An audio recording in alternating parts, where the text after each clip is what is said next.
आँख रोके कोई, मुझको तो मगर जाना है। क्या पशु पेश में हो, जब तय है कि मर जाना है। ये पंक्तियाँ हैं बहुत ही अजीज शायर, शिक्षक, विधिवेत्ता और एक अच्छे इंसान डॉक्टर प्रेमचंद विश्वकर्मा की, जो अब नहीं हैं। उनकी 11 मई को उनके अपने परमानंदपुर निवास पर देहावसान हो गया। यह एक साधारण परिवार से उठ करके इन्होंने देश में जो शोहरत कमाई, ऐसा सौभाग्य बहुत कम लोगों को मिलता है। इनका जन्म तो सदर तहसील के एक गांव कोहड़ा सुल्तानपुर में हुआ था। साधारण से विश्वकर्मा परिवार में जन्मे प्रेमचंद विश्वकर्मा ने टीजी कॉलेज से विधि स्नातक की उपाधि स्वर्ण पदक को लेकर के प्राप्त किया। इसके बाद इनकी शिक्षा दीक्षा काशी हिंदू विश्वविद्यालय से हुई, जहां इन्होंने LLM किया और वहीं से इन्होंने टॉप किया।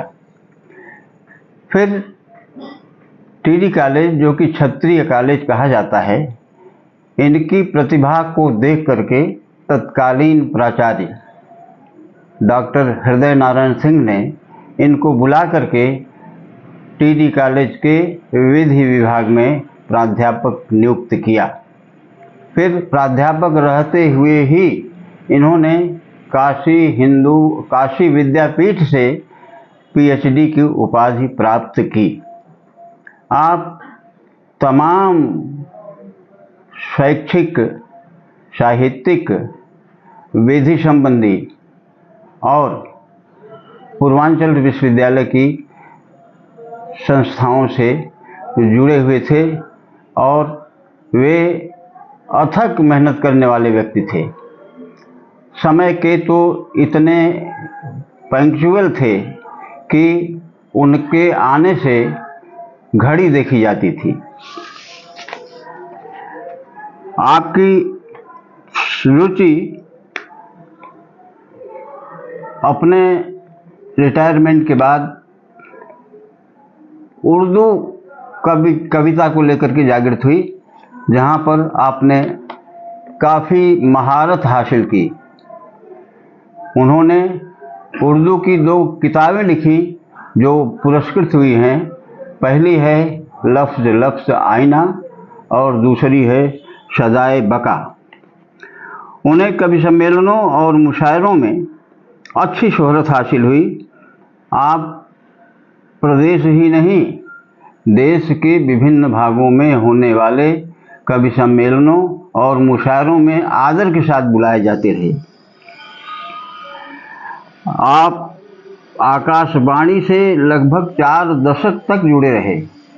केवल कविता या मुशायरे को लेकर के नहीं, बल्कि आप विभिन्न विषयों पर, वह विषय शैक्षिक भी होते थे, साहित्यिक भी होते थे, राजनैतिक भी होते थे और विधि संबंधी विषय होते थे। वे बहुत ही एक अच्छे वक्ता के रूप में आकाशवाणी वाराणसी के 40 वर्षों तक प्रवक्ता रहे हैं। विधि की पुस्तक सिविल प्रक्रिया संहिता पर आपको विधि न्याय कंपनी मंत्रालय द्वारा 10,000 रुपये का प्रतिष्ठित पुरस्कार दिया गया था। लगभग 1 दर्जन साहित्यिक सामाजिक संस्थाओं से आजीवन जुड़े रहने वाले विश्वकर्मा जी को क्या कहा जाए? आपको शिक्षक कहा जाए, विधिवेत्ता कहा जाए, साहित्यकार कहा जाए, शायर कहा जाए, जो भी कहा जाए कम है।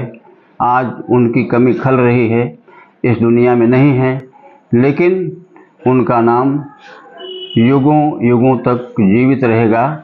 और उनके द्वारा जो शिक्षित वकील हैं, हमारे दीवानी या कलेक्ट्री में जितने भी उनके द्वारा पढ़ाए हुए बच्चे हैं, वकील हैं और दर्जनों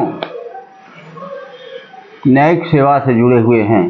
वे सब आज याद कर रहे हैं और बड़ी ही नम आँखों से उनको श्रद्धांजलि अर्पित किए हैं। उनके दिवंगत होने की खबर मिलने के बाद ही दोनों bar association, collectorate bar association और सिविल कोर्ट बार एसोसिएशन में अचानक छुट्टी हो गई और श्रद्धांजलि गोष्ठी में उनको श्रद्धांजलि प्रस्तुत की गई। आज उनकी चर्चा हर जगह है, वह साहित्यिक जगत हो, वह विधि का जगत हो, क्योंकि विधि में जो हमारे ज़िले का फोरम है, उपभोक्ता फोरम, उसके वे 10 साल तक सदस्य रहे और उन्होंने ऐसे फैसले दिए कि उसके लिए भी आज उनको याद किया जाता है।